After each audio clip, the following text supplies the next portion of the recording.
kamu jalanin dengan sempurna. Mungkin kita bisa ngobrol.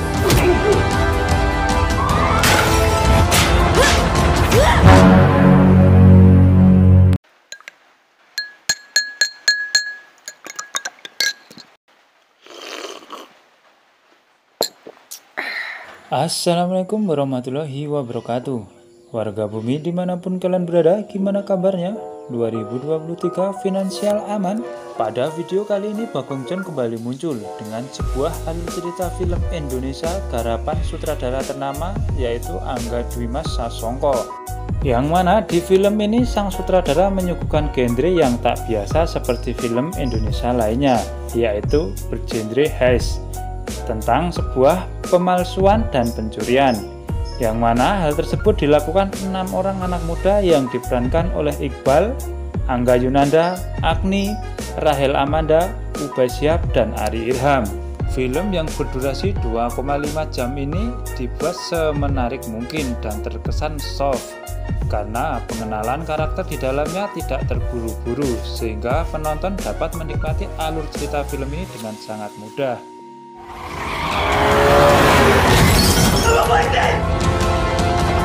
Tanpa banyak spoiler di awal, langsung saja ambil posisi ternyaman, basahi tenggorokan, nyalakan rokok, dan inilah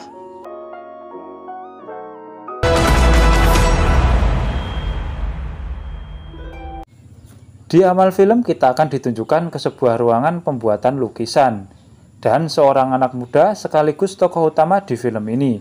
Dia bernama Piko yang berprofesi sebagai pelukis sekaligus seorang mahasiswa semester akhir, di mana dia memiliki teman yang bernama Yusuf Hamdan atau sering dipanggil Ucup.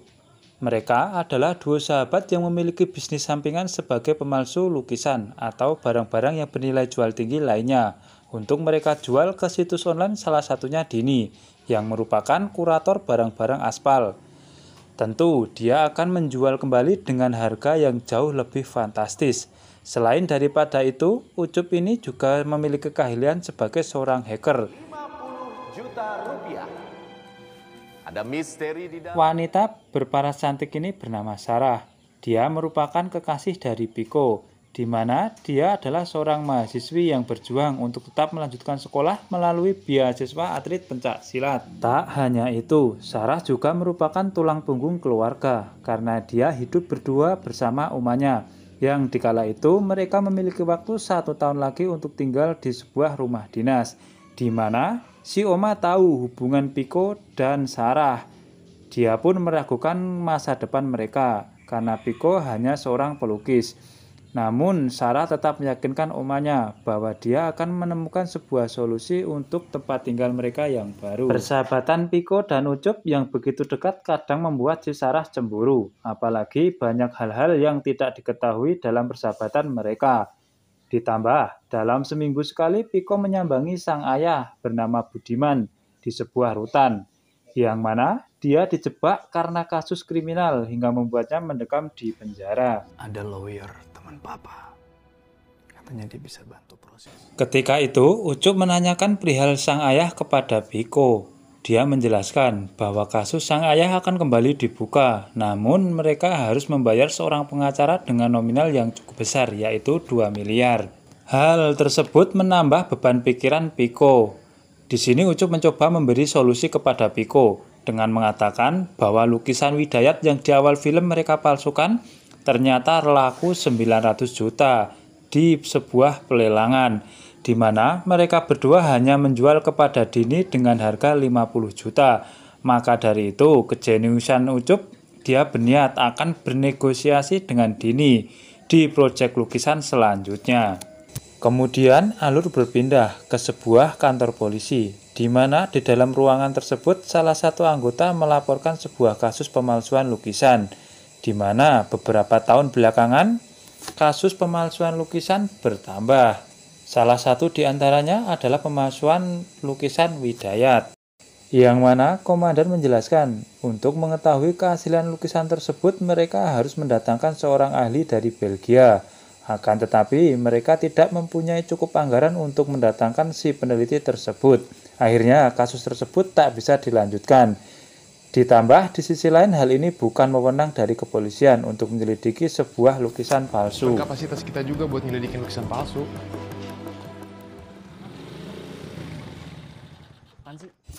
Selanjutnya kita akan kembali ditunjukkan kepada dua orang pemuda yang merupakan kakak beradik. Dia bernama Gofar dan adiknya bernama Tuktuk, yang mana mereka tinggal bersama sang ayah di sebuah bengkel yang mereka sewa dari Piko. Uang sewa minggu depan jangan telat lagi. Jadi Di mana si Gofar ini merupakan seorang yang ahli dalam bidang mekanik, sedangkan sang adik seorang yang mahir mengendarai sebuah mobil. Terlebih dia suka melakukan balapan liar saat mereka selesai bekerja. Suatu ketika mereka diam-diam menggunakan mobil dari customer untuk melakukan balapan. Sayangnya di saat itu mereka kalah karena mobil yang mereka gunakan mengalami kerusakan bagian mesin, sehingga mereka harus mengganti kerusakan mesin tersebut. Akan tetapi uang mereka sudah habis untuk melakukan taruhan di malam tersebut. Alur berpindah kepada Piko dan Ucup, di mana mereka menemui Dini untuk membahas proyek pemalsuan lukisan selanjutnya. Dalam percakapan tersebut, Ucup mengatakan bahwa dia tak sekedar membutuhkan uang, namun dia juga butuh pembagian uang yang lebih fair. Yang mana Dini meminta Piko untuk memalsukan sebuah lukisan ternama karya dari Raden Saleh yang berjudul Penangkapan Pangeran Diponegoro. Penangkapan Pangeran Diponegoro. Akan tetapi Piko menolak proyek tersebut. Dia beralasan tidak mau berurusan dengan pihak kepolisian. Karena itu bukan pemalsuan, melainkan membuat replika detail dan sempurna. Ditambah dalam lukisan Penangkapan Pangeran Diponegoro terdapat teknik melukis dan pewarnaan yang tinggi, di mana dalam lukisan tersebut menggambarkan emosi di setiap karakter di dalamnya sebagai simbol perlawanan. Yang mana Ucup memberi penawaran kepada Dini dengan harga 2 miliar untuk lukisan tersebut. Lantas Dini pun mengiyakan keinginan Piko. Namun Ucup dan Piko harus menyelesaikan lukisan tersebut dalam waktu 1 bulan.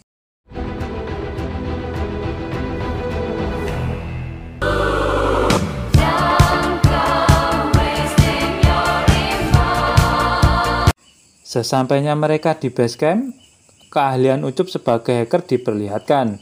Dengan mudah dia memperoleh data-data dari lukisan tersebut. Salah satunya tentang restorasi terakhir penangkapan Pangeran Diponegoro yang dilakukan di Jerman. Kemudian proses pembuatan lukisan dimulai.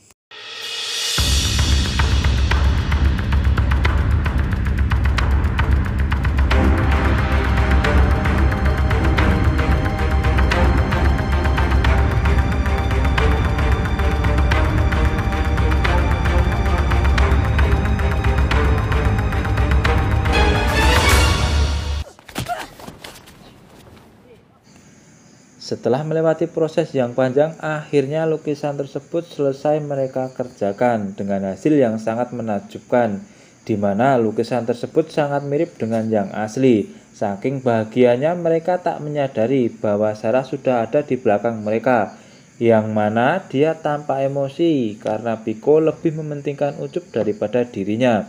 Lantas Piko pun menjelaskan kepada Sarah bahwa dia butuh uang 2 miliar untuk membantu sang ayah untuk membuka kasusnya kembali.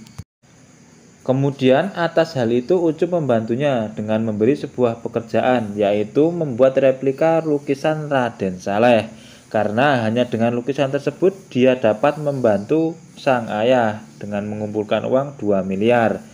Ini salah satu alasan Piko tak pernah terbuka terhadap Sarah. Karena Piko tahu Sarah sedang fokus untuk mengikuti PON dan tetap mendapatkan beasiswa.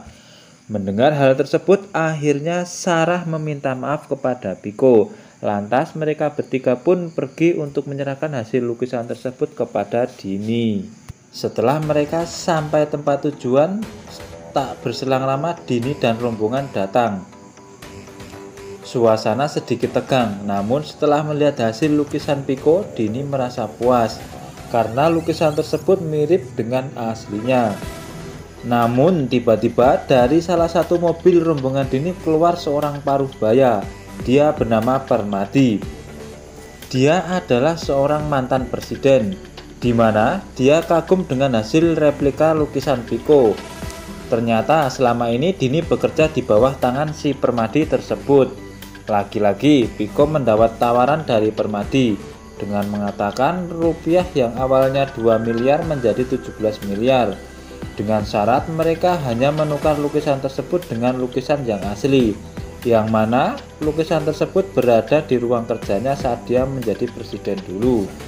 Mendengar tawaran tersebut, Piko jelas menolak karena dia bukanlah seorang pencuri dan dia hanya menginginkan uang 2 miliar tersebut. Karena sosok Permadi adalah orang yang licik, dengan sedikit nada mengancam, dia menunjukkan sebuah video di mana di dalam video tersebut terlihat sang ayah di dalam sebuah penjara, yang itu artinya dia bisa sewaktu-waktu membuat Budiman keluar atau membiarkan dia tetap selamanya di dalam penjara. Bahkan untuk membunuhnya tentu bukan hal yang sulit. Kamu nggak punya pilihan, Piko.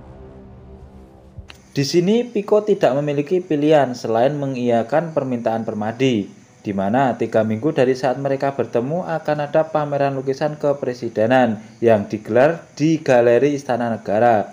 Mereka berkesempatan untuk menukar lukisan tersebut saat dipindahkan. Sebelum Permadi pergi, dia memberi sejumlah uang untuk mencari kru yang bisa membantu mereka untuk menyelesaikan misi. Demi keselamatan Budiman, akhirnya Piko, Ucup, dan Sarah berunding. Selain daripada itu, uang 17 miliar akan dapat membantu kehidupan mereka. Kemudian mereka menyusun sebuah rencana. Di sini Permadi hanya meninggalkan sebuah profil perusahaan tanpa memberitahu nama perusahaan logistik yang akan membawa lukisan saat pameran.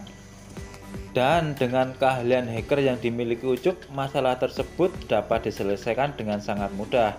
Dia mengatakan bahwa 12 tahun belakangan rute dan perusahaan logistik yang dipakai negara tidak pernah berganti. Besar kemungkinan di tahun ini akan memakai perusahaan yang sama. Namun masalah baru muncul, yaitu kondisi lalu lintas saat pengiriman dan lokasi teraman saat penukaran. Untuk itu mereka butuh seorang driver dan seorang mekanik yang handal agar rencana mereka berjalan lancar. Di lain sisi kita diperlihatkan kepada Gofar dan Tuk-Tuk yang sedang dikerempeng habis-habisan oleh ayahnya karena ketahuan memakai balapan salah satu mobil konsumen, yang mana mobil tersebut rusak parah. Udah nyokapnya beda, tapi kelakuan berdua sama gebleknya. Di sini Piko tiba-tiba datang. Seketika melihat hal tersebut, jelas orang yang ia cari adalah mereka berdua, dengan imbalan sejumlah uang agar mobil yang mereka rusak dapat kembali normal. Tak hanya itu, dalam misi penukaran ini masing-masing dari mereka akan mendapatkan uang 3 miliar. Mendengar hal tersebut, Gofar dan Tutuk tersenyum lebar, karena dengan uang 3 miliar mereka bisa membuka bengkel tanpa harus menyewa kepada Piko. Setibanya mereka di base camp, akhirnya mereka sepakat untuk menambah 1 kru lagi dalam tim mereka, karena dalam misi pertama terdapat banyak sekali kesalahan. Namun kandidat yang mereka cari tidak sembarangan orang. Kandidat yang mereka cari adalah orang yang memiliki keistimewaan serta kecerdasan tinggi.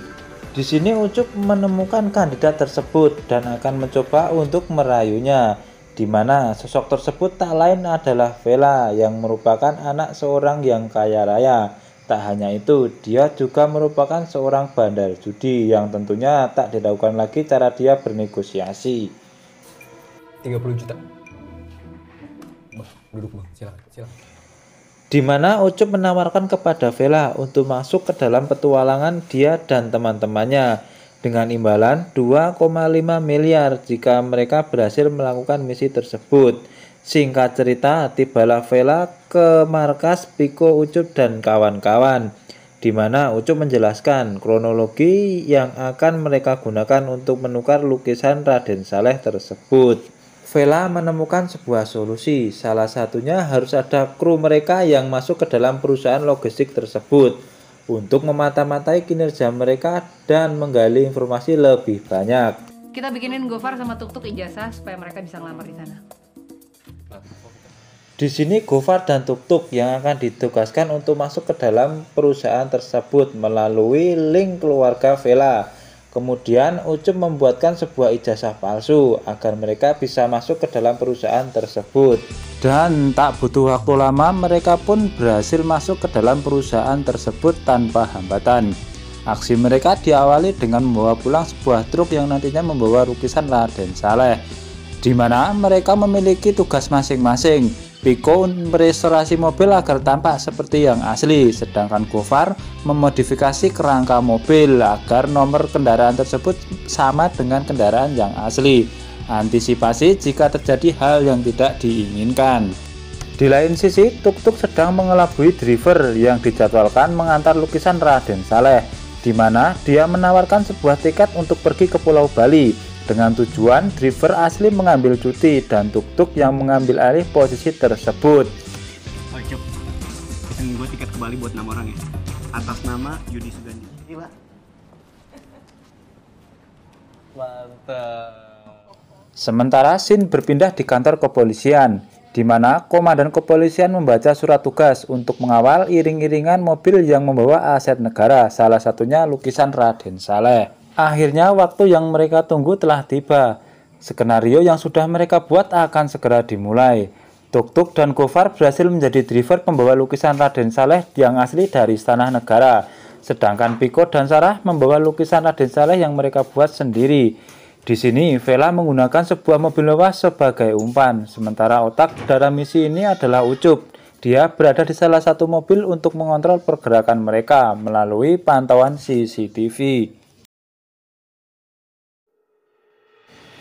Aksi diawali dari Vela yang menghentikan mobil tepat di lajur utama setelah terowongan, di mana dia berakting seolah-olah mobil yang ia naiki mogok. Karena hal tersebut, kemacetan panjang tak dapat dihindarkan, bahkan kemacetan sampai ke dalam terowongan, sesuai yang mereka rencanakan. Dan hal yang tidak mereka inginkan terjadi, di mana ada dua pengawal polisi menggunakan sebuah mobil yang curiga karena ada dua mobil box yang sama dari perusahaan logistik di dalam terowongan tersebut yang langsung bergerak cepat menabrak mobil box yang dikendarai oleh Sarah dan Piko.